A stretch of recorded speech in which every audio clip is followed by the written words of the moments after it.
कैसर साहब ये बताइएगा कि आप लोगों का जो पूरा फोकस है वो सिर्फ 21 अक्टूबर पर है कि मियां साहब वापस आ जाएं। सर इस मुल्क में इलेक्शन भी उन्हें जनवरी का टाइम दिया गया, कोई एग्जैक्ट डेट नहीं दी गई। सिर्फ पीपल्स पार्टी ये डिमांड करिए कि इलेक्शन की एक डेट अनाउंस कर दें। तो मुस्लिम लीग नून का पूरा फोकस मियां साहब की वापसी पर क्यों है? ये इलेक्शन से मुताल्लिक आप लोग क्यों नहीं बात और डिमांड कर रहे?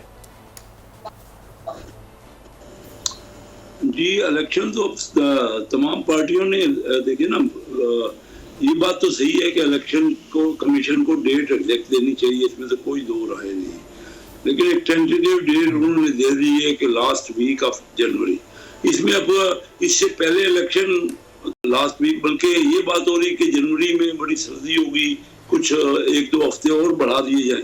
तो मकसद ये है कि इलेक्शन की डेट बिल्कुल लाजमी, जो ना मैं समझता हूँ कि हम सबको मुतालबा है हमारा कि इलेक्शन की एग्जैक्ट डेट दें। और इसमें भी कोई शक नहीं है जो बात कर रहे हैं ना कि इबाहम पैदा हो रहा है। इलेक्शन इतना देखिए, अब तकरीबन 2 महीने हो गए असम्बली को डिसॉल्व हुए, तो अभी तक इलेक्शन की डेट नहीं पता लगा। और ये भी नहीं पता कि लोग शक कर रहे हैं। यहाँ पे मैं अपने हल्के में हूँ, चनियोट में, और मैं सब लोगों से बड़ा इंटरेक्शन में हूँ, तमाम लोगों से, हजारों लोगों से मिला हूँ। तो कोई ये इबाहम है, डेफिनेटली इलेक्शन कमीशन को डेट देनी चाहिए। अगर लास्ट वीक कह दी है तो इसमें अब क्या फर्क रह गया? कोई एग्जैक्ट डेट दे दे। और फिर कल मौलाना फजल रहमान का जो बयान है कि, और इसमें कोई हकीकत भी है कि नॉर्दर्न एरियाज में तो उन दिनों में बर्फबारी होगी और इलेक्शन बहुत मुश्किल होगा।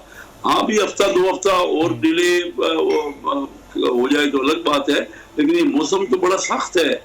जिस मौसम में लास्ट वीक और जनवरी की बात हुई है, तो हमारा जो आपने कहा कि सारा बिल्कुल सारा जोर जो है और सारा तवज्जो जो है वो मियां साहब, ये अगर सिर्फ मौसम को बुनियाद बनाकर ये हफ्ता 2 हफ्ता आगे बढ़ाने की बात की जाएगी तो फिर मजीद खदशात पैदा होंगे, मजीद इबाहम पैदा होंगे।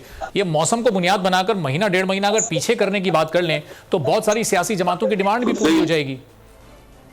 ये मैं तो खुद एग्री करता हूँ कि जल्द से जल्द इलेक्शन होने चाहिए। इलेक्शन जो लेट हो रहे हैं इससे बड़ा नुकसान हो रहा है। कोई डिसीजन देखिए, ये जो इंटरिम गवर्नमेंट है वो तो डे टू डे की गवर्नमेंट होती है।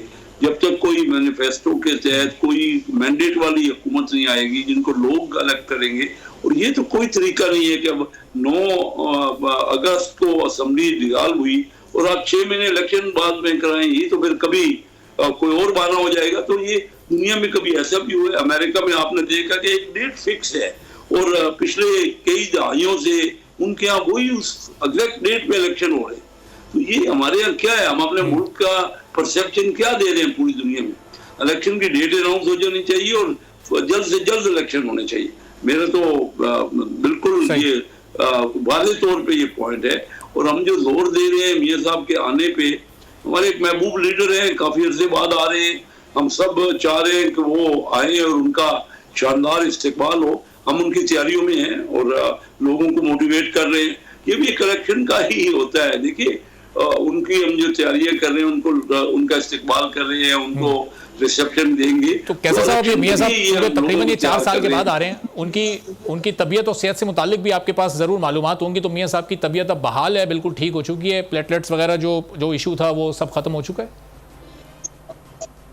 देखिए, मेरा कोई उनसे कोई 1.5 साल पहले हुई थी मुलाकात, तो मेरी कोई डायरेक्ट मुलाकात तो नहीं है। बाकी तो आप ही के सब मीडिया के थ्रू या दोस्तों के मालूमात से मियां साहब ठीक हैं। काफी अरसे से उनकी तबीयत ठीक है। पिछले दिनों दुबई भी आए हुए थे और अब हम यही कोशिश कर रहे हैं कि 2017 में जो बढ़ता हुआ, जो तरक्की करता हुआ, जो बेहतर पाकिस्तान था, उसी से स्टार्ट करें। अगरचे देखें ना, वो कीमतें या वो जो महंगा, असल बुरान तो महंगाई का है ना जी, या बेरोजगारी का है। ये जरा मियां साहब के आने के बाद तब्दीली क्या आनी है या सियासी जमातों के पास क्या इकोनॉमिक प्लान्स हैं, इस पर जरा हमें थोड़ा सा आगे चलकर वक्फे के बाद बात करनी है। सब्सक्राइब करें और बेल दबाएं ताकि कोई खबर रह न जाए।